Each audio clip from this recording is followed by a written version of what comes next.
पर कोटी हला पूरा जे पैसा पंडित माने तळे नामकरण करिया कसंती जातक तयारी करतेले घरे दिन मत पचाले पंडिते आज्ञा मोर पुअर नामकरण आछि आज्ञा आज्ञा पुअर ना कोन देछ हां देइ दे आज्ञा कोष्ठी रे आज्ञा दीटा ना लेखा जे राशिगत ना श्रद्धाना बडे श्रद्धाना देखिला लो कोष्ठी तो कोष्ठी रे जेते सब थिला अक्षर सब लिखि ग्रह कुंडल लिखि ता भीतर ना लिखि कोष्ठी पर दृष्टि दियंते देखिले चरुचंती धेनु कबच्चा संगीते लाठी धरी हाते जगी बाल गोपाल आया गोष्ठी तो नहीं जेमती आपण माने टीवी भीतर देखुचंती पर्दा भीतर चित्र छवि सेमिते पत्रिका भीतर देखिले विराट गोगष्ट भीतर गायपल चरुचंती ता भीतर गोटे गोपाल बालक मुंडरे पगड़ी बांधीछि हातरे केंदुबाड़ी धरिछि अंटरे घागुड़ी अछि हातरे कठौ अछि ये अद्भुत दृश्य देखि ताकेले दिनबंधु आज्ञा केमिति अद्भुत पिलाटा तू जन्म करिछु अरे आबे ग्रह कुंडली नाही राशि ना नाही आ ना कोन दो ये किछि न कइले आश्चर्य होइले कुष्ठी की परा चाहिले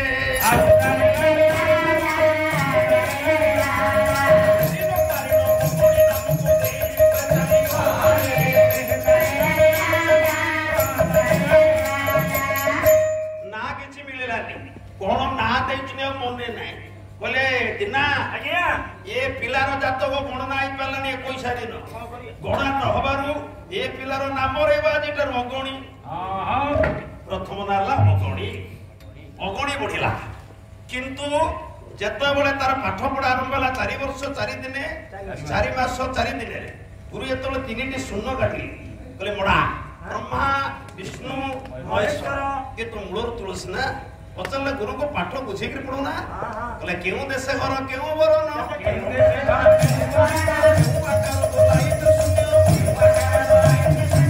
गुरु ये तीन शून्यर आकार कौन विस्तृति कौन तत्व कौन तथ्य कौन लय कौन विलय कौन स्तुति कौन विस्तृति कौन बुझे के पढ़ो ना अरे ये तो मते पाठ पढ़े मु आपको बोली गुरु कहले ये तो मु मुंड बिगाड़ दबो आको मु कोन पाठ पढ़े दिनारे आउ को गुरु को देखे ना तू आको अंगन वाले बहुत सारा ये गुरु माने छात्र गुण रिले ये पिला पाठ पढ़ला किंतु प्रत्येक वर्ष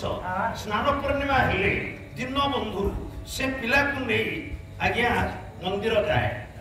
बड़ दांड रे दियो दर्शन कर स्नान मंडप को आज पु केछि 12 वर्ष के पाठ पढ़ी खड़ी छुईने गोटे दंडा परे आज्ञा ये जेतेबेले 12 वर्ष होईछि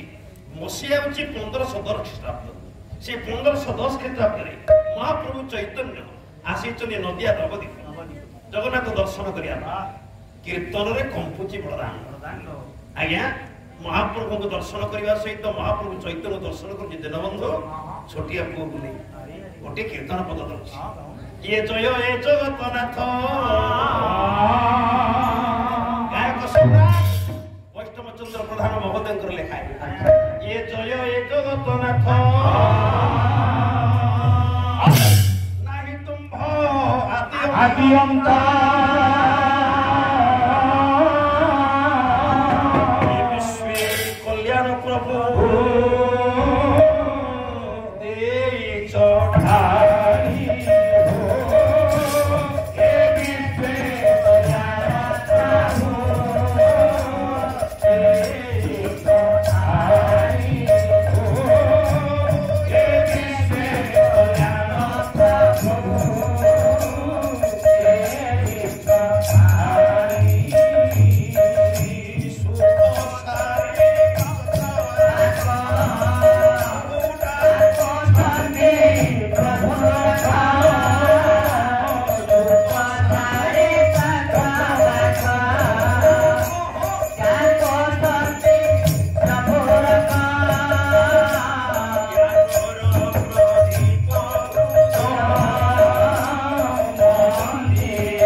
महाप्रभु चैतन्य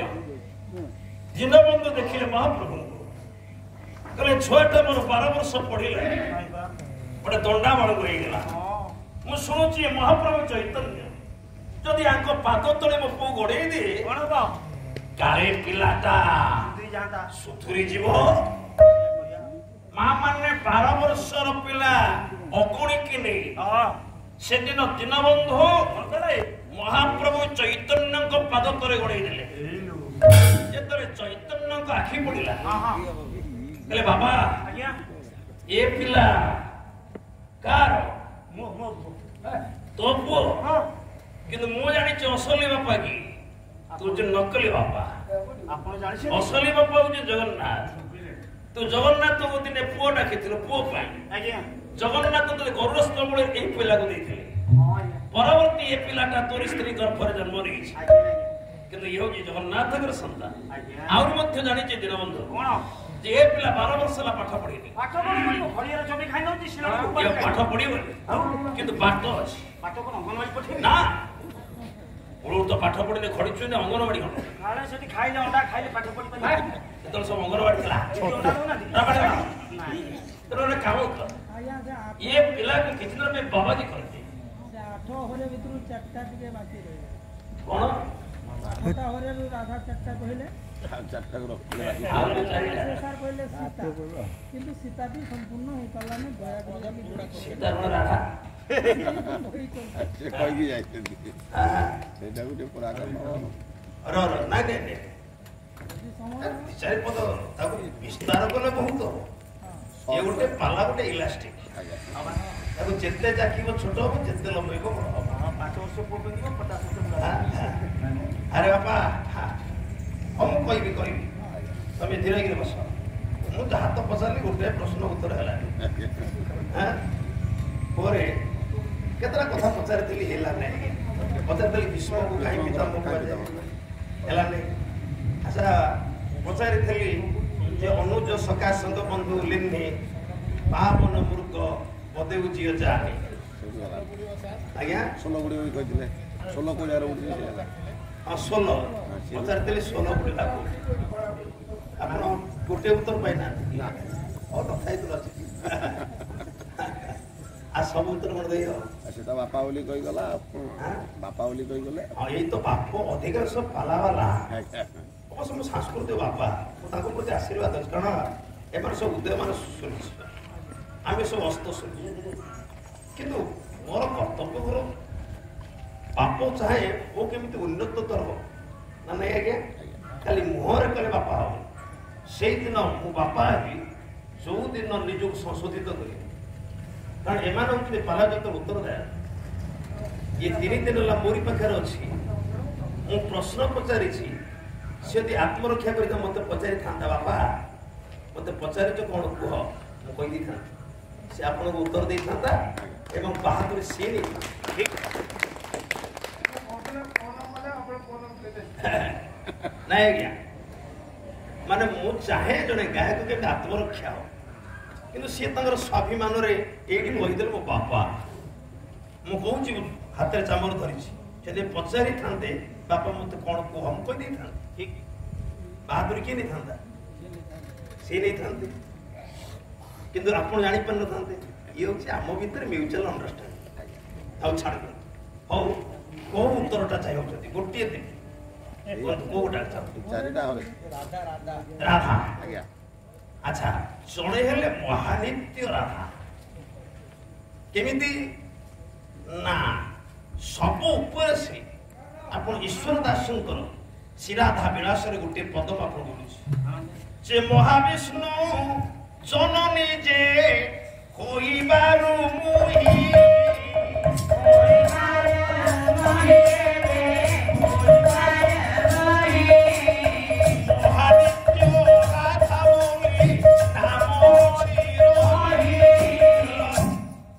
गोटे राधा होती महानित्य राधा मो महाविष्णुंकर मां महाविष्णु को जननी होइबारु मुहे महानित्य राधा बोली नाम अछि मु जो काली प्रश्न पचारि राधा ठारू कृष्ण होइले जात ए होची उत्तर अर्थात महानित्य राधांकर पुओ होउचंती महाविष्णु कंस को जेतेबेले कंस पाखे कृष्ण पहुंचले से कृष्ण रूप देखी दियंती कंस देखिला कौ रूप ना महाविष्णु रूप जो महाविष्णु रूप देखी से महाविष्णु तेज को देखी सारा कृष्ण हाथ मारी मंचारू पड़ी मामू मोला मते तो दईवर महाविष्णु रूप को देखिक टली पड़ा कंस तेणु कंस को माइला राधार सुत महानित्य राधा महाविष्णु रूप गोटे राधा आ गोटे नित्य राधा नित्य स्थली विहार नाम नित्य राधा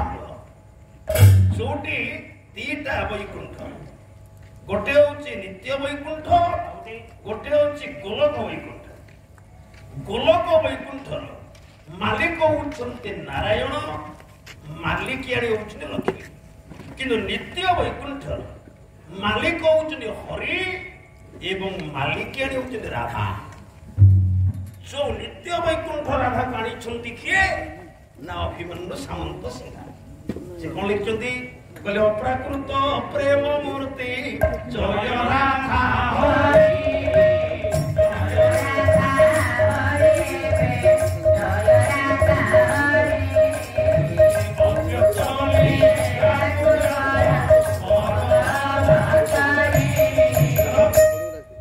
नित्य राधा बोले आउ जोड़िए खाली तो तार राधा कही ये दीटा राधा ए छले मुसा आ गोटे राधा होची अनुकूल ठाकुर कहना देगा जय राधे राधे कृष्ण कृष्ण गोविंद गोविंद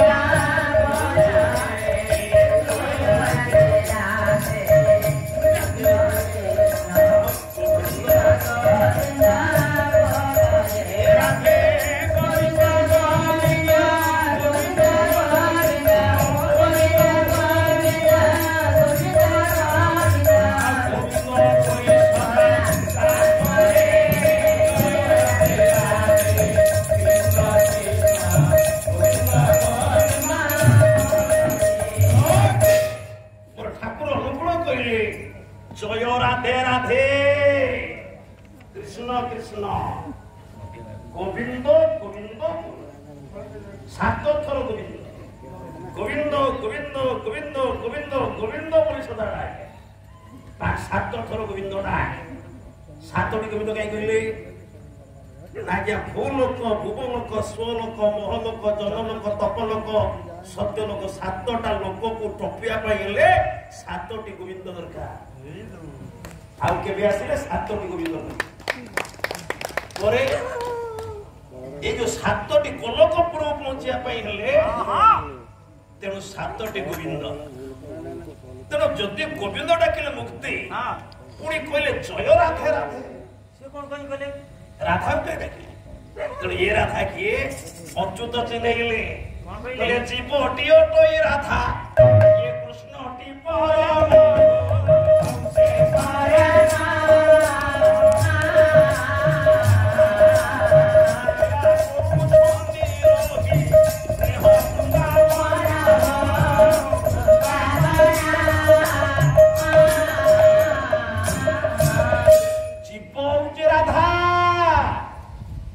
देह हूँ वृंदावन आम देह रूपक वृंदावन रे जीव राधा खेलु तेणु अनुकूल कहले हे जीव राधे ये देह वृंदावन जेते खेलुचु खेले किंतु यदि परम कृष्ण को भेटिया को चाहूं सात थर गोविंद को डाकिक उद्धार पाई जा तेणु ये 3 नंबर राधा किए ना जीव राधा परे आउ जड़े हेले अंश राधा अंश राधा कौन राधा को अंश जे जन्म नियंती सी राधा आपणकर काली भागवत बही थर घरे आप भागवत धोई द्वादश स्कंद बही खेले कौन लिखाई जिने कही तू राधा জনবী মোহি এ রাধা তুমি সরা থাইকি জন্ম হব কোন দিন কেতেবেলে বলে তো নাম হেব ভীম মোহি তো নাম হেব ভীম মোহি দাদা সুন্দর ভাগবতী বলে তো রাধা জনবী মোহি তো নাম হেব ভীম মোহি এই হচ্ছে অংশরাধা আজ্ঞা আঠারা রাধা নাই ভাগবতরে রাধা শব্দ ଅଛି ସାରେ ଅଛି দ্বাদশ স্কন্ধ ভাগবত ଦେଖିବେ ତୁ ରାଧା ଜନବିବୁ ମୋହି ତୋ ନାମ ହେବ ଭୀମ ଭୋଇ ପରିଷ୍କାର ଲେଖା ହେଇଛି ଖାଲି ଦେଖିଦେବେ ଫୋନ କରିବେ ମୋ ପାଖକୁ ଆଜ୍ଞା ଆମେ ବହି ଖେଳୁଛୁ ଆଜ୍ଞା ଗୋଟିଏ ଜିନିଷ କାଲି ରାଧା ତତ୍ତ୍ୱ ଯଦି ଆଲୋଚନା କରିବି 5 ଦିନ 7 ରାତି କଣ୍ଟିନ୍ୟୁ କରିବ ସରିବନି ଆଜ୍ଞା ମୁଁ ଚ୍ୟାଲେଞ୍ଜ ଦେଇକି କହୁଛି କାରଣ ମୁଁ ରିସର୍ଚ୍ଚ କରିଛି ତା ଆପଣ ଆଶୁତୋଷ ପଟ୍ଟନାୟକର ଓଡ଼ିଆ ସାହିତ୍ୟ ରାଧା ତତ୍ତ୍ୱ ଆପଣଙ୍କର ଗୀତା ପ୍ରେସ ଗୋରଖପୁର ରାଧା ମାଧବ ଚିନ୍ତନ ଯେତେ ଭାରତୀୟ ସାହିତ୍ୟ ଭିତରେ ଯେତେ ରାଧା ଅଛନ୍ତି ମୁଁ ସବୁ ଖେଳିଛି ସବୁ ପଢ଼ିଛି କାରଣ ଗୋଟିଏ ପ୍ଲଟ୍ ଆପଣମାନଙ୍କ ପାଖରେ ପହଞ୍ଚିବାକୁ ପୂର୍ବରୁ ମୋତେ ଗୋଟିଏ ବର୍ଷ ଲାଗେ ତାକୁ ଠିକ୍ କରିବା ପାଇଁ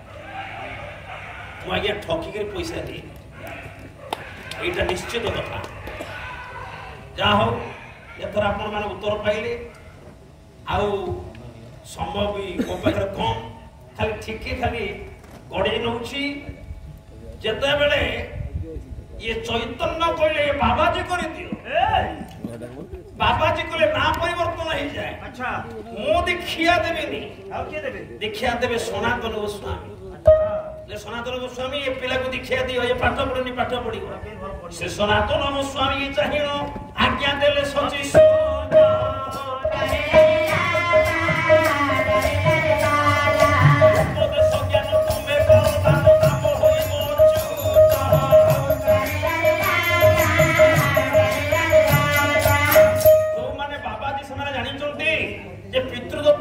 ଗୋଟିଏ ଅକ୍ଷର ମୂଳ ଅକ୍ଷର ରହିବ ନା ଥିଲା ଅଗଣୀ ଅକୁ ରଖି ସେଦିନ ନିଜେ ଚୈତନ୍ୟ ମହାପ୍ରଭୁ ଏ ପିଲାର ନାମକରଣ କଲେ ପଣ୍ଡିତ ଅଚ୍ୟୁତ ଜେଜେ ଗୋପୀନାଥ ମହାନ୍ତି ବାପା ଖୁଣ୍ଟିଆ କାମ କରୁଥିବାରୁ ଦୀନବନ୍ଧୁ ଖୁଣ୍ଟିଆ ପୁଅ ବାବାଜୀ ହବାରୁ ସମ୍ପୂର୍ଣ୍ଣ ନାଁ ହେଇଗଲା ଅଚ୍ୟୁତାନନ୍ଦ ଦାସ ଦାସ ହେଇଗଲା ସେଇଠି ତେଣୁ ଆଜି ଚୈତନ୍ୟ କହିଲେ ଏ ଦିନା ଆଜ୍ଞା ତୁ ଘରକୁ ପଳା ତୋ ପୁଅ ମୋ ପାଖରେ ରହିବ ହଁ ବାବାଜୀ ହେଇଛି ସେ ସମୟ ଅନୁସାରେ ତୋ ପାଖରେ ପହଞ୍ଚିବ ଦୀନବନ୍ଧୁ 12 ବର୍ଷର ପୁଅକୁ ଚୈତନ୍ୟ ମହାପ୍ରଭୁ ପାଖରେ ଛାଡ଼ି ଦେଇକରି ତିଳକଣା ପଡେ ଇଏ ପୁଅ ଚୈତନ୍ୟଙ୍କ ସ୍ପର୍ଶରେ ଆସିଲା ଯେତେବେଳେ ଯୋଉ ପିଲାଟା ଖଡି ଛୁଇଁ ନଥିଲା ସେ ପିଲାଟା ହେଇଗଲା ମହାଜ୍ଞାନୀ ଦେଖିଲେ ବହୁତ ତତ୍ତ୍ୱ ବହୁତ ଭଜନ ତା ଭିତରେ ତାଙ୍କର ମୂଳ ଲେଖା ହଉଛି ଶୂନ୍ୟ ତତ୍ତ୍ୱ ଭଜନ ଶୂନ୍ୟ ତତ୍ତ୍ୱ ଭଜନ କଣ ଗୋଟିଏ ନମୁନା ଖାଲି ଦଉଛି କହିଲେ ଦିଅ ଦେଖି ଯିବା ଗো ଦେଉଳରେ ଦିଅ ଦେବତା ନାହିଁ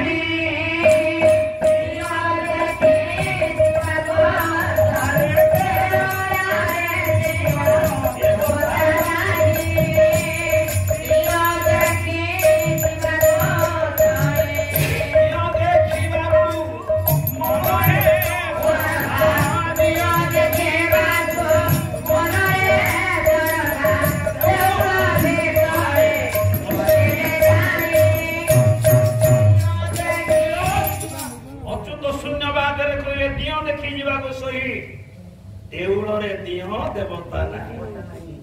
ଆଜ୍ଞା ଦେଉଳ ଭିତରେ ଆମେ ଦିଅକୁ ରଖିପାରିବାନି କାରଣ ପରମ ଶକ୍ତି ବହି ମା ଯାହାକୁ ଦୁନିଆ ଅଟୁନି ତାକୁ ଏ ପଥର ଘର ଭିତରେ ଆମେ ରଖିପାରିବା ଆଜ୍ଞା ତେଣୁ ବଳରାମ ଦାସ ସବୁ କଥାକୁ ସମର୍ଥନ କଲେ କହିଲେ ଦିଅ ଦର୍ଶନ କାଠ କି ପାଷାଣ ଗଙ୍ଗା ଦର୍ଶନ ପାଣି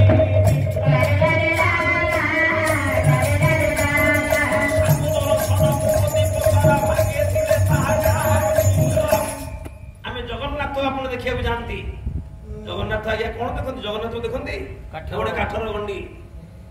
ଆଜ୍ଞା ଜଗନ୍ନାଥ କାଠର ଗଣ୍ଡି ଆପଣଙ୍କ ଶିବ ନୀଳକଣ୍ଠେଶ୍ୱର ମହାଦେବ ଅଛନ୍ତି ଆପଣଙ୍କର ପ୍ରାଙ୍ଗଣ ଭିତରେ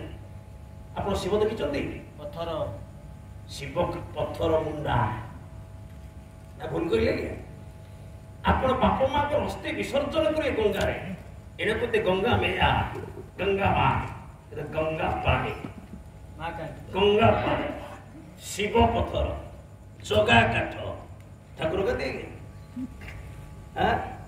ଠାକୁର କାନ୍ଦି ତାହେଲେ କଣ ମନ୍ଦିର ମିଛ କୋଟି କୋଟି ଟଙ୍କା ଉଡ଼ା ହେଇଛି ମନ୍ଦିର କଣ ମିଛ ଆ ଭିତରେ କଣ ମା ମିଛ ନାଇଁ ଆଜ୍ଞା ତାହେଲେ ସତଟା କୋଉଟା ମିଛଟା କୋଉଟା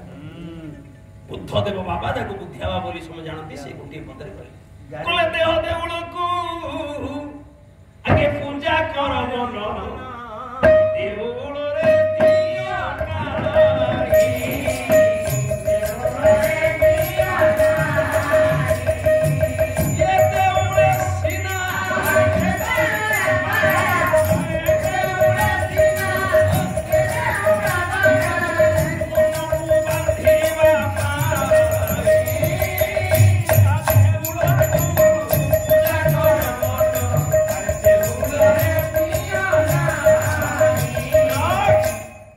ମନ୍ଦିର କଣ ଶୂନ୍ୟ ଶୂନ୍ୟ ହେଇଛି ଆଜ୍ଞା ନା କିଏ ତିଆରି କରିଛି ମଣିଷ ତିଆରି କରିଛି ଦେଉଳ ଏ ଦେଉଳେ ସିନା ସେ ଦେଉଳ ଗଢା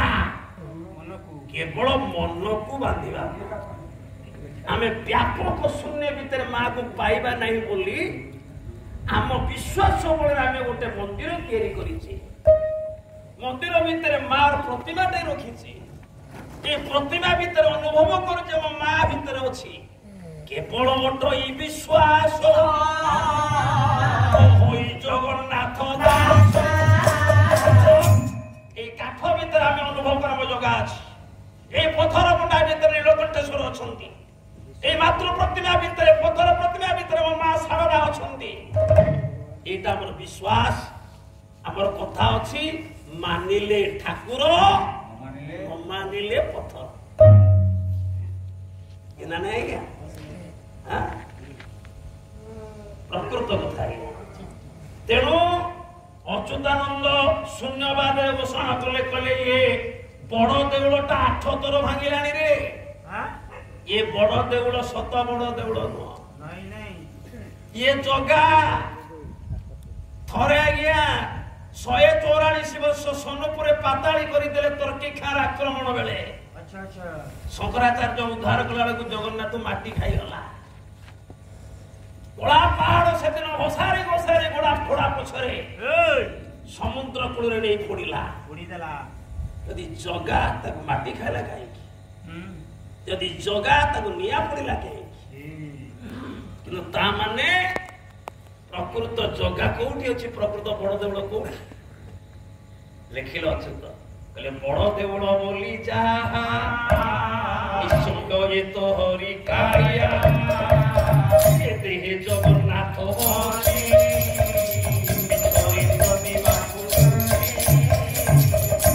ଏ ବଡ ଦେଉଳ କୋଉଠି କଣ ନା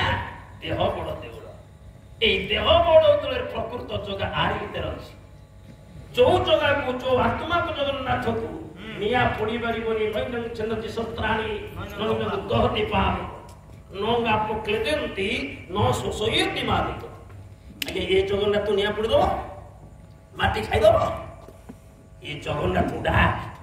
ସେ ଜଗନ୍ନାଥକୁ ଛାକ ଯେତେବେଳେ ଏତିକି ଶୂନ୍ୟବାଦରେ ପ୍ରଚାର କରିଦେଲେ ହେଲା ବେପାର ଘାଟା ହେଲା ପଣ୍ଡା ମାନଙ୍କର ମନ୍ଦିରକୁ କେହି ଗଲେ पैसा कमिला सब पुंडा ब्राह्मण एकाठी अरे बाबाजी केमती तोड़ा खाई बाबाजी विरुद्ध प्रताप रुद्र पाखे अभियोग दाखल आरेस्ट हेले कटुआल हाथ में बांधिक राजा डकेले पचारे जे प्रताप रुद्र ले बाबाजी तू जो भजन बोलुछु मो ठाकुर विरुद्ध रे ये सब की भजन एटा शून्य भजन अच्युत कहले महाराज गजपति शून्य भजन ब्राह्मण माने पचरे छिड़ा आइथे हो कि पाटी उठी कहले गजपति ये कोई शून्य भजन यदि शून्य भजन ताले बाबाजी ପଚାର କେମିତି ଭଜନ ହୁଏ? ଶୂନ୍ୟରେ ବୋଲା ଯାଏ। ଅଚ୍ୟୁତ କହିଲେ ଶୂନ୍ୟ ଭଜନଟା ଶୂନ୍ୟରେ ଭଜନ ବୋଲା ହବ ନା? ତାହେଲେ ଗଜପତି ଯଦି ଶୂନ୍ୟ ଭଜନ ଶୂନ୍ୟରେ ହବ ତାକୁ ବାମ୍ଫି ନିକଟକୁ ନିଅ, ତାକୁ ବାମ୍ଫି ମଝିରେ ବସେଇ ଦିଅ, ଭଜନ ସେଠି କରିବ। ବାବାଜୀ ଜଣା ପଡିବ, ବାବାଜୀ ପୁଅ ବା ବାମ୍ଫି ଆଡକୁ ନିଅ, ବାମ୍ଫିଟା ଶୂନ୍ୟ ଆଜ୍ଞା ମଝିଟା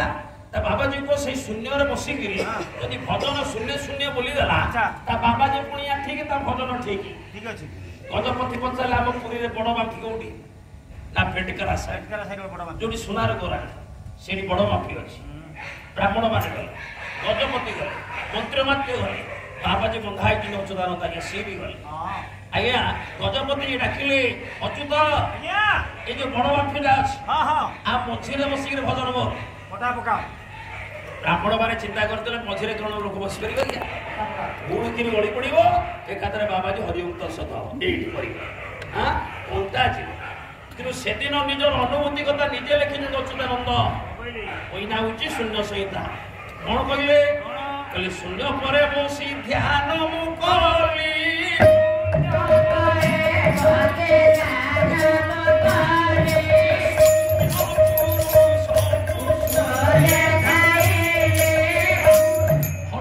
ସମାଧିରେ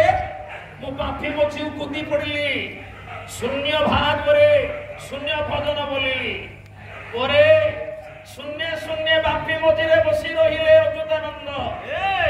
ଦେଖୁଛନ୍ତି ଗଜପତି ନିଜେ ନିଜର ଅନୁଭୂତି କଥା ସେଦିନ ଲେଖିଛନ୍ତି ନିଜେ ଅଚ୍ୟୁତ। ଆଜ୍ଞା ବାବାଜୀ କଣ ଜନ୍ମ ହେଇନାହାନ୍ତି? ବାବାଜୀ କଣ ଭାରତ ବର୍ଷରେ ନାହାନ୍ତି? ବାବାଜୀ କଣ ଓଡିଶାରେ ନାହାନ୍ତି? କିନ୍ତୁ ଏମିତିଆ ଉପାଧି କେହି ପାଇନି ଆଜ୍ଞା। ସେଦିନ ରାଜା ଜାଣିଲେ ଇଏ ପ୍ରକୃତରେ ବାବାଜୀ। ରାଜନ ଜାଣିଲା ପରୀକ୍ଷା ପଡିଲା, ବିପ୍ରମୁଖ ଭାଜିଲା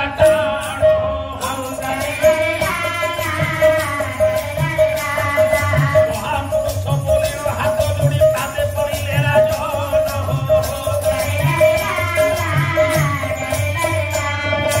ନିଜେ ଗଜପତି ଲମ୍ବ ହୋଇ ପାଦ ତଳେ ପଡିଗଲେ, କହିଲେ ଆଜି ଠାରୁ ତୁମେ ହେଇଗଲ ମହାପୁରୁଷ ଅଚ୍ୟୁତାନନ୍ଦ। ये महापुरुष उपाधि कौन सी बाबा जी एपर्यंत पाइनी पाइछन अच्युतानंद आज्ञा परे जागाटा लिखि देले ना रे बाबा जी ए जागाटा आज तो ए पर्यंत जदि आपण केबे पुरी जिबे से बांफी भी ए पर्यंत अछि से बांफी ए पर्यंत बड़ बड़ अक्षर लिखाई छे कोन अच्युतंक परीक्षा बांफी लिखा छे अच्युतंक प्रथम मठ आगे गोपाल मठ से आज्ञा परे ये तोर बाबाजी को उद्देश्य साधन हैला हैला दे कहले अरे ये केमिति जीव बाटो उपाय कोना बाटो कोए तोड़ गोविंद थोई देले बाबाजी छाड़ी के पड़ा बाबाजी छाड़ी के पड़े कहले ता पर दिन तो आसे मंदिर प्रदर्शन करी बसे कल्पवट पड़े देखिबा आसुसी आज आसु ता पर दिन अच्युतानंद जेतळे जगन्नाथ दर्शन सारी बेड़ा परिक्रमा करी कल्पवट मूले जाई के बटगणेश पाखरे बसिचंती सेतबळे बाबाजी ब्राह्मण मान तो एकाठी देले समते मिडी मित्र तो हेई एकाठी हेई बाबाजी के माट माइती दे दे मरि जियो बाडाना केवल माइले भी धमक देले कहले आछि केवल माडोटी देखे काली जदि हमें तोते पुरी रे देखू माडर माल गोदाम देखिबू काली तू हां तोते मारी देबू जीवन जदि जीवन आशा अछि एठु पळा धमक दे तो चाली गले एडे भक्त खाउची माडर प्रभु सहिब रत्न सिंहासन थरिला प्रभु हेले उचाट भाई प्रभु हेले उचाट आज ब्राह्मण रूप धारण होय से नटपुत हे कले ओडे ब्राह्मण रूप धारण कले जगन्नाथ कालिया नन्ना आसी पहुंचले कले अच्युत मारिबा मते नै नै मो माडो दे नन्ना लो माडो छड़ीबा नन्ना कोडा आइलो मु आसी छि मु चाहू छि तू केमति पुरी रहना ब्राह्मण माने जहा चाहू मु से चाहू कारण पुरी रहिले तोर जन्मर सार्थकता एठी विकसित होबनी तू पळा कोडे जिबी आ तो ते गला पर जोडी जिंस दे कोन देबी निज बेकर आज्ञा तुलसी दयणा मिश्रित ଫୁଲ ମାଳଟେ ବାହାର କଲେ କହିଲେ ଅଚ୍ୟୁତ ଆଜ୍ଞା ଏ ମାଳ ଧର ଆଉ ଗୋଟେ ଜିନିଷ ଦଉଛି କଣ ସେ ଜିନିଷ ଆଉ ଗୋଟେ ଜିନିଷ ଦଉଛି କଣ ଏ ଜିନିଷଟା ପରବର୍ତ୍ତୀ କାଳରେ ମାଣିକା ପ୍ରସିଦ୍ଧ ଗୋଟେ ବଟ ହବ ଆଜ୍ଞା ସେ ବଟ ନାମ ବାଞ୍ଛା ବଟ ବାସ୍ ଆଜ୍ଞା ଯୋଉ କଥାଟା ମୁଁ ମୂଳରୁ ଆରମ୍ଭ କରିଥିଲି କଳ୍ପ ବଟ ବଟ ଗଣେଶ ଭିତରେ ଯୋଉ କଳି ହେଇଥିଲା କଳ୍ପ ବଟ ବଢେଇଛି ଡାଳ ବଟ ଗଣେଶଙ୍କ ଦେଉଳ ଭାଙ୍ଗିବା ପାଇଁ ଆଜ୍ଞା ଗଜପତି ପ୍ରତାପରୁଦ୍ର ନିଶାପଟା ଥୋଇଥିଲେ ଜଗା ହାତରେ ବାସ୍ କହିଲେ ଜଗନ୍ନାଥ ତମେ ତାର ବିଚାର ଦିଅ ବିଚାର କରିବ ଏଇଠି ବିଚାର କରିଦେଲେ ଜଗନ୍ନାଥ କଣ କଲେ କହିଲେ କୋଉ ଜିନିଷ ଦେବି କଣ? ମାଳ ତ ଦେଲି ହଁ। ନିଜ ହାତେ କଳ୍ପ ବଟ ଡାଳ ଧରି ସେଦିନ ଭାଙ୍ଗି ଦେଲେ ଜଗନ୍ନାଥ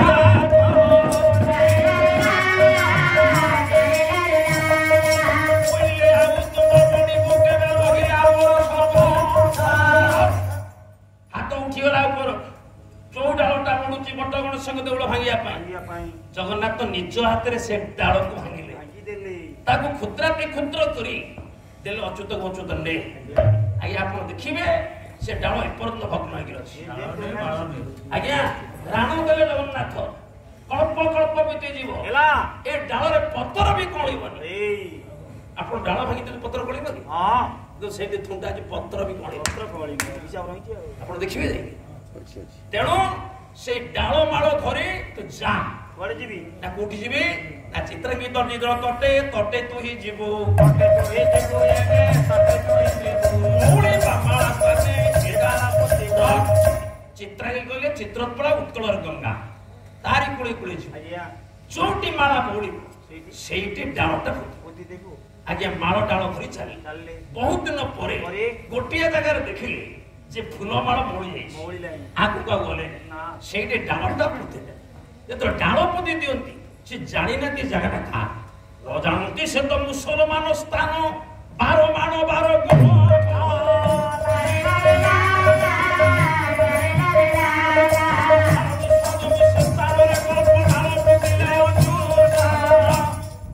ଆଜ୍ଞା ସେ ଜାଣିନାହାନ୍ତି ଜାଗାଟା ଗୋଟେ ମୁସଲମାନ ଆଜ୍ଞା ଏରିଆ କେତେ 12 ମାଣ 12 ଗୁଣ୍ଠ 12 ବିଶ୍ଵା ବିରାଟ ଏରିଆ ମୁସଲମାନ ଭାଇ ମାନେ ଖବର ଦେଲେ ମୁସଲମାନ ଜମିଦାର ଶୁଣିଲା ହେଲା ମୋ ଜାଗା ଉପରେ ବାବାଜୀ ବଇଛି ଇରେ ମୁସଲମାନ তোর ମାଟ ଖାଲି ଛାଟି ପିଟି ପଳେଇବ ପଳେଇବ ମୁସଲମାନ ଜମିଦାର ଆସିଲା ବାଡେଇକି ବିଦା କରିବ କିନ୍ତୁ ସର୍ବଜ୍ଞାତ ଅଚ୍ୟୁତ ଜାଣିଗଲେ ମୁସଲମାନ ଆସୁଛି ଆଉ ରାଗିକି ଯାଉଛି କେମିତି ବାଡେଇବ ଦେଖିବା କିନ୍ତୁ ପହଞ୍ଚିଲା ବେଳକୁ ବାବାଜୀ ବାବାଜୀ ନାହାନ୍ତି ଆଉ ମୁସଲମାନ ବାପା ଆଇ ବଇଛନ୍ତି ଏଇଲୁ ତା ବାପା କିନ୍ତୁ ମରିଥିଲା 10 ବର୍ଷ ତଳେ କବର ଭିତରେ ଏ ତ ବାପାଙ୍କୁ ଦେଖୁଛି ମଲା ବାପାକୁ କହିଲା ବାବାଜାନ क्या है ବାବାଜାନ क्या है ତମେ ତ 10 ବର୍ଷ ତଳେ ମରି କବର ଭିତରେ ଥିଲ हाँ ତମେ ଏଠି କଣ आत्माटा शांति पाइनी बेटा କାହିଁକି ବାବାଜାନ तोर बेटा बेटी हेले ताकुडी आखिरे देखिले मोर आत्माटा शांति पाइबो ବହୁତ ଚେଷ୍ଟା କଲେ ବେଟା ବେଟି हां ହବ ओ होगा ମୁଁ ତ ବାବାଜାନ କହୁଛି हां ମୋ ବୋହୂକୁ ଆଣିବୁ हां ପ୍ରତ୍ୟେକ ଦିନ ଚିତ୍ରୋତ୍ପଳ ପାଣିରେ 2 ଜଣ ଯାକ ଗାଧେଇବ हां କଳସିଏ ପାଣି ଆଣିବ ଆଗରେ ଦେଖେ ଗୋଟେ ବରଡାଳ ପୋତା ହେଇଛି ଆନା ହଉଛି ବରଡାଳ ବର ଦବ ପୁଅ ବର अदी ହଁ ବର୍ଷକରେ ମୋ ପୁଅ ନାତି ଟୋକା ଖେଳିବ ବର୍ଷକ ପରେ ଦେଖିବୁ ଯୋଉଦିନ ବର୍ଷେ ପୁରିବ ମୋ ନାତିକି ଟିକେ ଆଣିବୁ ମୁଁ ଦେଖିଦେଲେ ଆତ୍ମାଟା ଶାନ୍ତି ପାଇଯିବ शांति पाइजियो बेटा ତେଣୁ ତୋର ପୁଅ ହଉନି ବୋଲି ମୁଁ ଦେହ ଧାରଣ କରି ତୋତେ କହିବା ପାଇଁ ଆସିଲି ଆଜ୍ଞା ବିଶ୍ୱାସ କରିଗଲା ମୁସଲମାନ ବାପା ଦେଲା ପାଣି ଆଉ ସମନୁନି ହେଲା ପୁଅ ପୁଅକୁ ବର୍ଷେ ପୁରିଲା अन्ना हमारी ସୁମତି ବିଜ୍ଞାନୀ କଲା ମୁସଲମାନର ମନେ ପଡ଼ିଲା ମୋ ବାପା ଯାଇଥବ ଭଲା ମୁସଲମାନର ପୁଅ ହେଇକିରି ପୁଅକୁ ବର୍ଷେ ହେଇଗଲା ମନେ ପଡ଼ିଗଲା ବାବା ଯାଇଥବ ସେ ବରଗଛ ମୂଳେ ସେତେବେଳେ ବରଗଛ ପାଣି ପାଇକିରି ବଡ ହେଇଗଲା ପହଞ୍ଚିଲା ବେଳକୁ ଆଉ ବାବା ଜାଣିନାହାନ୍ତି ବାବାଜୀ ଅଛନ୍ତି ରାଗିଗଲା କହିଲା ଏ ବାବାଜୀ ମୋ ବାପା ବସିବା ଜାଗା एडी बापा ଏଠି ବଇଛୁ बापा मस्कले की ହଁ ବାପା ତାଙ୍କର ନାତିକି ଦେଖିବେ अच्छा ନାତିକି ଦେଖିବେ हां हां ଆଉ ସେତେ ସମୟ ମୁଁ ଅପେକ୍ଷା କରିପାରିବି बापा तो कोड जाए ବାବା କୁଆଡେ ପଛରେ ମତେ ଆସିବି मु कहि देबे କହିଦବୁ हां ମୁଁ ଆସିବି हां କିନ୍ତୁ ଆଜି ମୋର ପୁଅର ଜନ୍ମୋତ୍ସବ मु कोन कहिबी କେତେ କୁଣିଆ ମିତ୍ର ଆସିଛନ୍ତି ହଁ। ମତେ ବୁଝିବାକୁ ପଡ କହିଦବୁ ହଁ, ହଁ। ମୁଁ ବଡ ପୁଅ ଖୋଜୁଥିଲି तम ना कोन ଆମେ 5 ପୁଅ ହଁ। ମୁଁ ହଉଛି ବୁଢାର ବଡ ପୁଅ ହଁ। ମୋ ନାଁ ହଉଛି ଅଚ୍ୟୁତ ଖାଁ ଯେତେବେଳେ ମୁସଲମାନ କହିଲା ମୋ ନାଁ ଅଚ୍ୟୁତ ଖାଁ, ମୋ ନାଁ ବି ଅଚ୍ୟୁତି। ଆଜ୍ଞା ହସି ଉଠିଲେ ଅଚ୍ୟୁତାନନ୍ଦ କହିଲେ ତୋ ନାମ ଅଚ୍ୟୁତି, ମୋ ନାମ ଅଚ୍ୟୁତି, ଏବେ ମୈତ୍ର ହୋଇ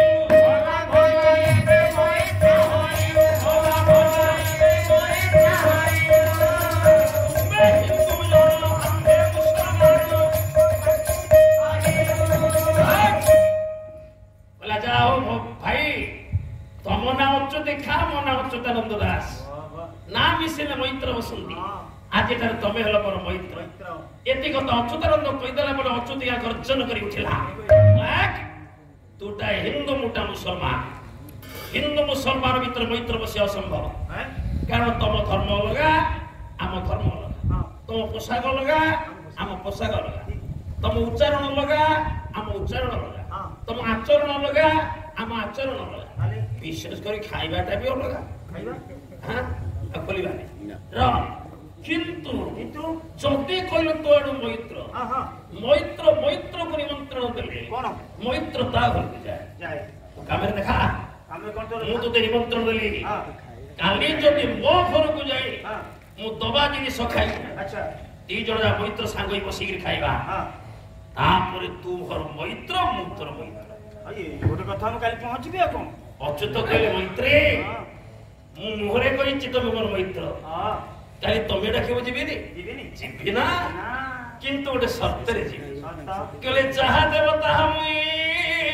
ଖାଇବି ମୈତ୍ର, ମୈତ୍ରୀ ଯାହା ଦବ ଖାଇବି, ମନା କରିବିନି। କିନ୍ତୁ ବାବା ଦିନ ତୁଳସୀ ପତ୍ର ପଡିବ, ଟିକେ ତୁଳସୀ ପତ୍ର ପକେଇ ଆମେ ଖାଉ। ଖାଇବା ପତ୍ର ପରେ ତୁଳସୀ ପତ୍ର ପକେଇଲା ବେଳେ ମୈତ୍ରୀ ମନା କରିବନି। ତମେ ତୁଳସୀ ପତ୍ର ପକା ନହେଲେ ବିଛୁଆତି ପତ୍ର ପକା, ଇଏ କୋଟି ତୁଳସୀ ପତ୍ର ମହିମା ବୁଝିବ, ଯୋଉ ପତ୍ର ପକଉଛୁ ପକା, କିଛି କହିବା ତମେ ଖାଇବ, କିନ୍ତୁ ଖାଇବାଟା ବଡ, ତାପରେ ମୈତ୍ର ହବା। ଆଜ୍ଞା କହିଲେ ମୁଁ ଯିବି, ମୈତ୍ରାଣୀକୁ ତ ଭଲିକି ରୋଷେଇ ଆଉ ସମୟ ନଉନି, ରାତ୍ରି ପାଇଗଲା। କିନ୍ତୁ ମୁସଲମାନ ଅଚ୍ୟୁତି ଖାଁ ଅଚ୍ୟୁତାନନ୍ଦ ମୁସଲମାନ କରିଦେବ ବୋଲି ବିଭିନ୍ନ ତରକାରୀ ବ୍ୟଞ୍ଜନ ତିଆରି କରିଛି। ତା ଭିତରେ ଗୋଟେ କଅଁଳା ବାଛୁରୀକି ମାରି ତାର କଅଁଳିଆ ମାଂସରେ ରାନ୍ଧିଛି ମାଂସ ତରକାରୀ। ଠିକ ସମୟରେ ଅଚ୍ୟୁତାନନ୍ଦ ପହଞ୍ଚିଗଲେ। ଅଚ୍ୟୁତି ଖାଁ ଡାକିଲା, ବେଗମ ବେଗମ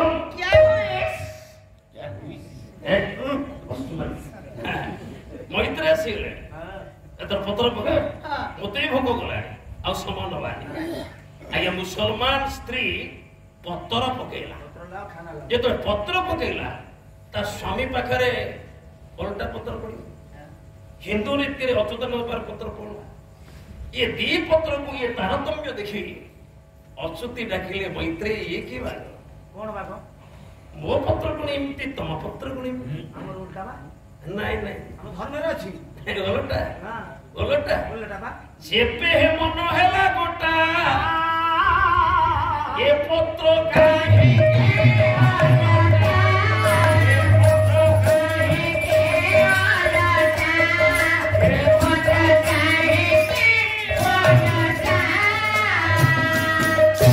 ମିଶିଲା ବୋଲି ହିନ୍ଦୁ ହେଇ ମୁସଲମାନ ଘରକୁ ଆସିଛି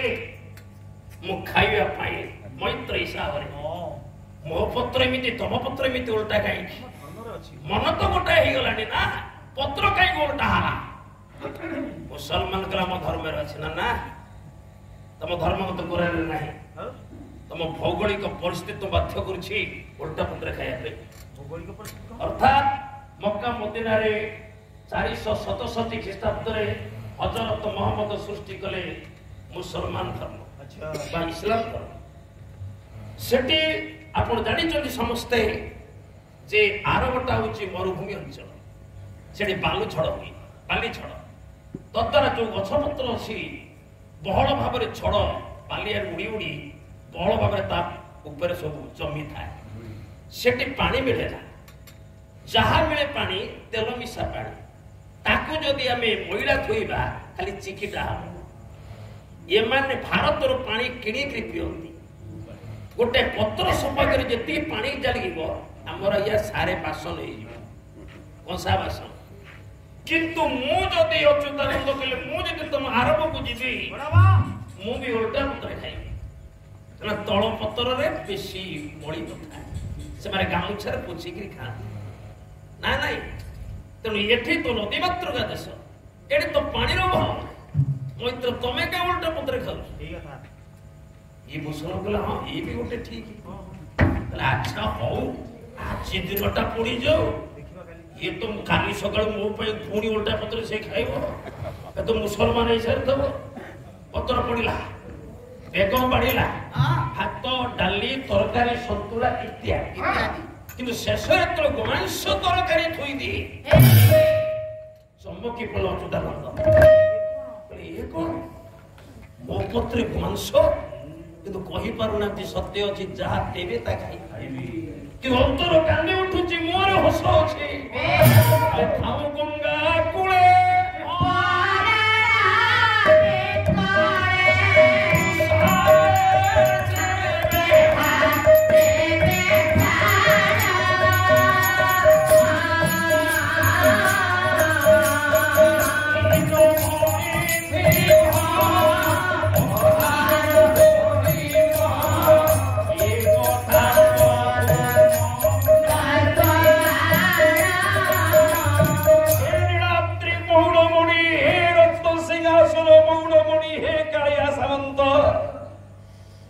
सत्य करे जे मैत्री जहा देबे ता खाइबी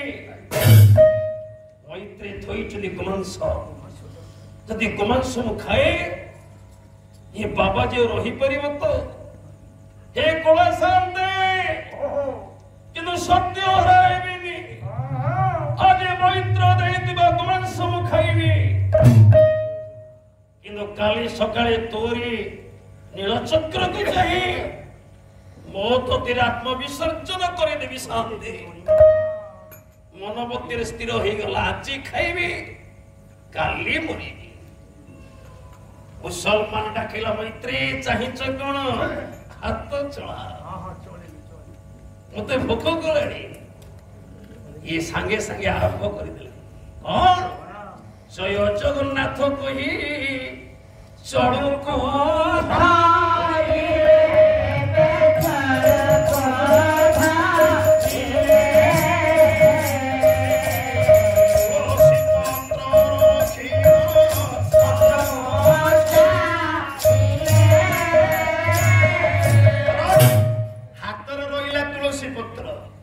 मंत्री तो गले तुलसी पत्र जो मंत्र रे जी बड़ पंडा माने चढ़ू टेकी दियंती जगन्नाथ ओम क्लीं कृष्णाय गोविंदाय गोपीजन्न वल्लभाय स्वाहा तुलसी पत्रटा गोपाल मंत्र रे मंत्रित हे गला अच्युतानंद डाकिले मैत्री कोनेला आम बाबाजी माने खाइबा पूर्व जे जयकार करो अच्छा मो पे राम रहीम समान ईश्वर अल्लाह समान मो पे ईश्वर एक मु आज तमरी ठाकुर गनारे प्रथमे जे जयकार करी मैत्री आमे सांगई तम ठाकुर गना तापर आम ठाकुर गना संगे संगे अच्युतानंद डाकी उठिले अल्लाह अकबर खुशी ही गला मुसलमान कला मुसलमान हे असले अल्लाह अकबर कहलानी एतर अच्युतानंद कहले मैत्रे कोनेला मो ठाकुर गना टिके नियो मो ठाकुर एठी आपण मानकर आगरे अच्युतंकर परीक्षा मोरे असो भीतर कांदुछि सते कोन कालिया मो डाक सुनी बोली जदि आज मु मुसलमान घरे गोमांस खाई दिए ये अच्युत बाबा जे रहिबो तो बोले से हरिनाम से जगन्नाथ है श्रेष्ठ कहले मैत्री एथर मो ठाकुर नारे स्वरटा मिसई दियो आपण माने जेते अछंती समते धर्य तो मु जणे जणे अच्युत मा माने आपण माने ता सहित टी हुळहुळी मिसई दियंतु देखिबा जगन्नाथ हमर जितु चंती ना ये बाबा जी जितु छे ना बोले सब उठपट सबड हे जीवन मा ମୁଁ ଥରେ ଆପଣଙ୍କୁ ଅନୁରୋଧ କରୁଛି ମୋ ସ୍ୱର ସହିତ ସ୍ୱର ମିଶେଇ ଦିଅନ୍ତୁ ଦେଖିବା ଚିତା ଫୁଟକା କାହାର ହବ ମୈତ୍ରୀ କଣ ହେଲା ଏଥର ମୋ ଠାକୁର ନାଁ ନିଅ କୁହନ୍ତୁ ଆନନ୍ଦେ କହ ହରି ବୋଲ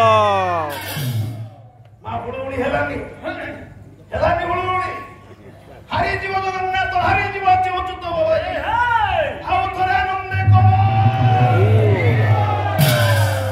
ହରି ବୋଲ କହି ତୁଳସୀ ପତ୍ର ପତ୍ରେ ପକାନ୍ତେ ସରେ ହରି ବୋଲ କହି ମନ୍ତ୍ରୀ ତ ତୁଳସୀ ପତ୍ରଟାକୁ ଗୋମାଂସ ଉପରେ ପକେଇ ଦେଇଛି ଅଚ୍ୟୁତାନନ୍ଦ ଆଶ୍ଚର୍ଯ୍ୟ ହରିନାମର ମହିମା ତୁଳସୀ ପତ୍ର ମହିମା ଗୋପାଳ ପତ୍ର ମହିମା ହମ୍ବାର ଦେଇ ବଶ୍ଚ କରି ଦେହି ପଳାଇଲା ମା ଆଜି ଶୁଣୁଥିବ ତା ବାପା କଥା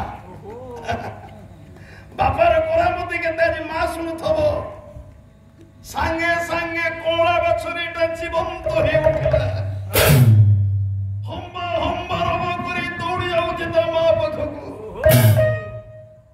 ମୁସଲମାନ ଅଛନ୍ତି ଖା ମାଟି ବସିଲା ଅଚ୍ୟୁତାନନ୍ଦଙ୍କର ପାଦକୁ କହିଲା ମୈତ୍ରେ ତୁ ଏଡେ ମହିମାବନ୍ତ ବୋଲି ମୁଁ ଜାଣିନଥିଲି ସବୁଦିନ ମୁସଲମାନ କରିଦେବି ବୋଲି ମୁଁ ଜାଣି ଶୁଣି ଆଜି କଂସ ରାନ୍ଧିଥିଲି ତୁମ ମରି ଯାଇଥିବା କଳା ବାଛୁରୀଟାକୁ ଜୀବନ୍ତ କରିଦେଇଛ ମୈତ୍ରେ जो जागा पर येते चक्रांत मैत्री आजी ठारू 12 माण 12 गुंठु 12 विश्व आजी ठारू हेला तोर जीवन मरणे पाखे पाखे थिबी करिबो नाही ए 12 माण 12 गुंठु 12 विश्व आजी ठारू तोर ही ଓନାରେ କରିଦେଲି तो ना लिखि दे तू एइटे रहिबो आओ मुसलमान मैत्र बोले घृणा करिबुनी आज भल करे खाई पारिलुनी मते कथा दे मैत्रे ए दिनटा गोटे दिन मो घर को आसबो खाई करी जीवो अच्युतानंद कुंढे पकेले मुसलमान को देखंता कि पृथ्वी रे हिंदू मुसलमान विद्वेषर बन्नी जळुछि किंतु आज्ञा ए भारत माटरे ओडिशा प्रदेश रे हिंदू मुसलमान मैत्री स्थापन करितला प्रथमे गोटे बाबाजी अच्युतानंद भाईचारा मैत्र कहले मैत्री मो पाखे तमे रहिबो आपण देखंतु जे नेपाल मठरी अच्युतंक समाधि सामना को अच्युती खां समाधि नहीं कवर नहीं हिंदू ब्राह्मण माने मुसलमान कबर ऊपर फूल पानी मिलन आज्ञा केडे महान संस्कृति परे अच्युतानंद कले मैत्र मासी प्रत्येक वर्ष এই दिन देवस्नान पूर्णिमा आज पड़ी मोर शून्य समाधि नहीं गला परे ये परंपरा च्युत हवानी तुमरी घर तैयारी भोग मो पीठे रे जाई पहुंचीबो जे पर्यंत अच्युत खार घर तैयारी भोग पेड़ी भोग मो पीठे रे न पहुंची छी मो पई समस्त हिंदू घरर भोग मना आपण माने जिबे ये तो नेमाल मठ पाखापाखि आम अधिकांश बाबू मान घर खाई पारे देखिए 5 हांडी आसुला ए हांडी आसुची आपण भोगडाला धरी छिड़ा सेमती हेथे अच्युत खा मुसलमान घर जे पर्यंत पेड़ी भोग आसी न से पर्यंत नना कगार काई भिड़ तमे चटिया रुहरे अच्युत खार परिवार पूरा फेड़ी भोग आसीनी आज्ञा से मुसलमान घर को मुझे जाइए बहुत थर जाइए से माने मानव शांति से माने छोटी दियंती से माने कोसा मारी लुगा भी पिंधंती हिंदू को बढ़िया से माने गोमांस कोन आमिष भी स्पर्श करंती से परिवार मु तांको घरे मध्य आ गया मु खाई आज्ञा आपण माने मुसलमान बोली घृणा करंतु मुसलमान होची हिंदू धर्मर गोटे शाखा ଇସଲାମ ଅର୍ଥ କଣ ଜାଣନ୍ତି ଆଜ୍ଞା? ଈଶ୍ୱର ଯୁକ୍ତ ରାମ ସମାନ ଇସଲାମ। ରଟା ଲ ହେଇଯାଇଛି। ଆମ ଉର୍ଦ୍ଦୁରେ ରଟା ଲ ଭାବରେ ପ୍ରଯୁକ୍ତ। ରାମ ଅର୍ଥ ହଉଛି ନିଷ୍ଠତା, ଈଶ୍ୱର ଅର୍ଥ ହଉଛି ଈଶ୍ୱର। ଈଶ୍ୱର ଆରାଧନା କରିବାରେ ଯୋଉମାନେ ନିଷ୍ଠତା ଅର୍ଜନ କରନ୍ତି ତାହା ହଉଛି ଇସଲାମ। ଆଜ୍ଞା ନାକି ନମାଜ ନମାଜ ସବୁ ସାଂସ୍କ୍ରିଟର ଡେରିଭେସନ ଆଜ୍ଞା। ନମ କଲେ ନମସ୍କାର କରିବା। ଅର୍ଜ ମାନେ ପରିଷ୍କାର। ସେ ଅର୍ଜ ଶବ୍ଦ ଲଗେଇ ଆମର ଗୋଟିଏ ଦ୍ରବ୍ୟ ତିଆରି ହେଇଛି ସମାର୍ଜନୀ। ଝାଡୁର ସଂସ୍କୃତ ଶବ୍ଦ ହଉଛି ସମାର୍ଜନୀ। ସମଯୁକ୍ତ ଅର୍ଜନୀ ଯୋଉ ଜିନିଷଟା ଅଳିଆ ପରିଷ୍କାର କରେ, ସଫା କରେ, ଝାଡୁ ଆଜ୍ଞା। ପରେ ଆଜ୍ଞା ତେଣୁ ନମ ନମସ୍କାର, ଅର୍ଜ ପରିଷ୍କାର। ନମ ଯୁକ୍ତ ଅର୍ଜ ଆଟା ପୂର୍ବ ବର୍ଣ୍ଣରେ ଯୁକ୍ତ ହେଇଛି। ଅର୍ଜଟା ଅଟା ପୂର୍ବରୁ ଆକାର ହେଇ ଯୁକ୍ତ ହେଇଛି। ନମାଜ ଅର୍ଥାତ ପରିଷ୍କାର ଭାବରେ ନୈଷ୍ଠିକ ଭାବରେ ନମସ୍କାର କରିବା। କଣ ଆଜ୍ଞା ଶବ୍ଦ ଭୁଲିଗଲା। ପରେ ଯାଅ। ତେଣୁ ଆଜ୍ଞା ଜାଗାଟା ଦେଇଦେଲେ କହିଲେ ଅଚ୍ୟୁତା ମୈତ୍ରେ ତୋ ଜାଗାଟା ଗଲେ ତୋ ନାଁଟା ଦେଇଦେ। ନାଁଟା କଣ ଦେବି? ମୋ ପ୍ରଭୁଙ୍କର ମୁଖ ନିଃସୃତ ବାଣୀଟା ମୁଁ ସବୁଦିନ ପାଇଁ ବଞ୍ଚେଇ ରଖି ଓଡିଶାରେ। ପ୍ରଭୁ ମତେ ବିଦା କଲା ବେଳେ ଗୋଟିଏ କଥା କହିଥିଲେ, କହିଲେ ନେ ମାଳ ବୋଲି ପ୍ରଭୁ ଦେଲେ ମାଳ, ଏ ସ୍ଥାନେ ମଉଳେ ମାଳ।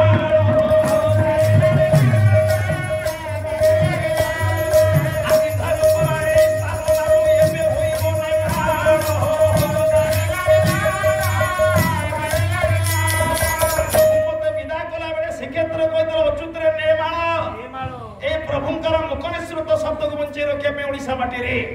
ଏ ଜାଗାର ନାମ ରଖିଲେ ମୁଁ ନେମାଳରେ। ଏ ବଟ ନା ହବ ବାଞ୍ଛା ବଟ। ମାଳିକାର 5 ବଟ ଭିତରୁ ପ୍ରସିଦ୍ଧ ବଟ। ଆପଣ କଳ୍ପ ବଟ 1, ଅନନ୍ତ ବଟ ଛତିଆ, ଆପଣଙ୍କର ଉଦୟ ବଟ ପାରାଦୀପ। ଉଦୟ ବଟରେ ମୋର ଚହଟି ବୋଲିଲା। ରତ୍ନ ବଟ ଖଣ୍ଡଗିରି ପୂର୍ବ କୋଣରେ ରତ୍ନବଟ ରହିଛି। ଭୁବନେଶ୍ୱର ଖଣ୍ଡଗିରି ପୂର୍ବ କୋଣ ରତ୍ନବଟ ଅଛି ଆଜ୍ଞା।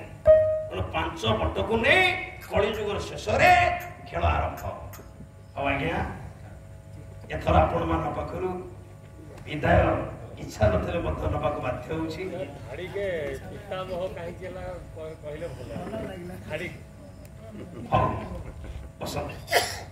ପିତାମହ